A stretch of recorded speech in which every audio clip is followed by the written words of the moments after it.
Hi, I'm Kristin Omdahl and welcome back to my studio. In this series of videos, I'm going to show you how to knit brioche stitch in the round with 2 colors of yarn. After you learn the technique, I'm going to show you how to make this gorgeous cowl and slouchy knit hat. We're going to be using worsted weight yarn, so it works up really quickly to make these beautiful holiday gifts. Let's get started. Make sure you follow the link in the video description to download the free pattern and order the Be So Brave yarn, which is still on sale on my website for $5 a hank. This is the third and final video in the 3-part video series on how to knit brioche stitch in the round with 2 colors to make this beautiful cowl and slouchy hat pattern. In the first video, I showed you how to cast on, get established in the pattern, and work the 2 round repeat that you'll need for the entire project. In the second video, I showed you how to bind off for the cowl, and now in the third part, I'm going to show you how to create these concentrated decreases in the crown of the hat to create the hat. So let's get started. I have my project, this is my sample size, I have my project cast on, established, knit in the 2 round repeat of the 2 color brioche stitch in the round for a total of 8 inches, and now I'm ready to begin my decrease section.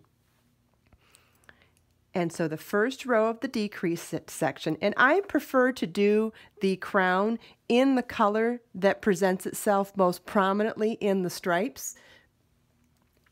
So because this is the front facing stripe, I ended up using that color for the crown, but you could choose to do that whichever way you prefer. So for this one, I prefer to do the decrease crown section in the Cape Cod Bay. So I'm ready to do that, and I'm going to grab that yarn as we're going to knit the 2 stitches that we would normally knit together, the knit stitch and the yarn over, and then the stitch that we would normally slip, we're going to knit all 3 of those together. And you're going to do that all the way around. However you worked your knit stitches throughout the pattern, whether it was through the back loop or regular, it doesn't matter. Just remain consistent throughout. So because I did my knit brioche stitch through the back loop, I'm doing my knit 3 together through the back loop as well. Notice how I pull down on the body of the work. If you're having a hard time getting into all 3 of those stitches, and this is the case with any decreases, if you're having trouble getting into multiple stitches at once, it's very helpful to tug on the body of the work to elongate the loops on your needle in order to insert your needle into multiples at the same time. Okay, we've worked all the way around. Instead of slipping the stitch marker, I'm going to remove it at this point. I'm also going to cut the second color of yarn that we're no longer using, just to get everything out of the way.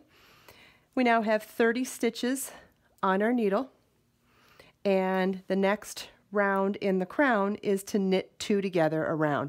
And again, you could work through the back loop or through the front loop, however you've worked your stitches. For this project, you just want to be consistent throughout, so I'm going to knit through the back loop just because I have been so far in the project, and you want to knit 2 together around. So at the end of this round, you should have 15 stitches.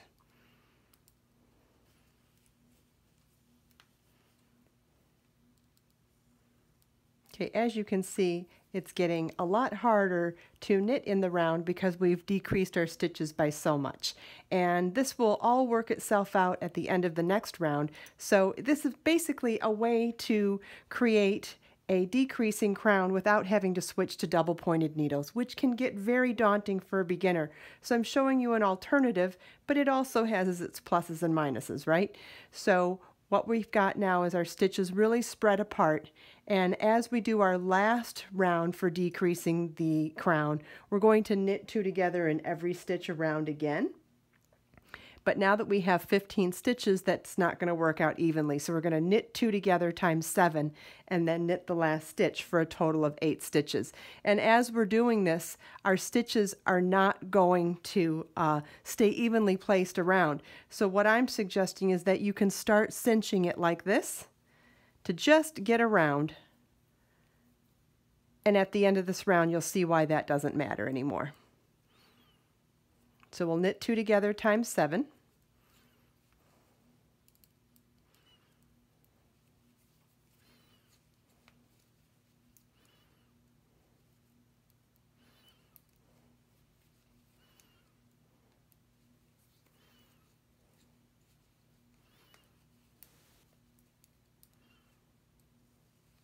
Okay, I did knit 2 together times 4, and I'm going to slide that back down onto my right hand needle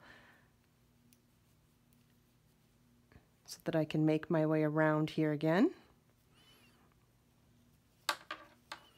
Get my stitches presented back on the left hand needle to knit them. Okay, so we did 4 decreases so far, so we'll knit 2 together for the 5th time and the 6th time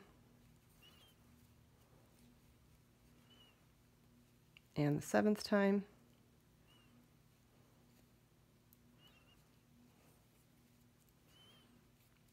and knit 1.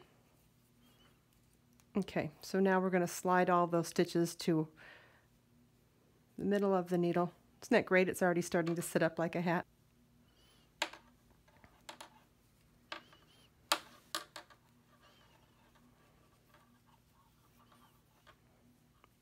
Okay, so you'll see we have all of our stitches on the needle. We're going to thread the yarn onto the yarn needle and just kind of slip them off of the knitting needle and onto the yarn needle.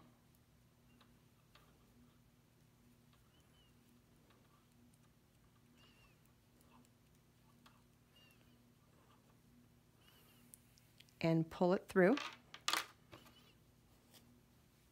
We've got them cinched up, and now we want to get them cinched all the way to the other side of the round. So we just slide through, and we have all of our stitches cinched into the crown. I'm going to slide my needle through to the back side of the work now. Now that it's cinched, we're going to go to the back side of the work to then secure it with a knot. And then you'll begin to weave in your ends for this tail as well as any other tails from the pattern. And you'll see this is what it will look like when it's done. Isn't that fabulous? I think this is such a fun technique for empowering beginners who are feeling intimidated by double-pointed needles. Even with a short circular, you can still create a cinched crown and create this beautiful, trendy, slouchy hat. If you have any questions, by all means, leave them for me in the comments. And please subscribe to my channel for more videos.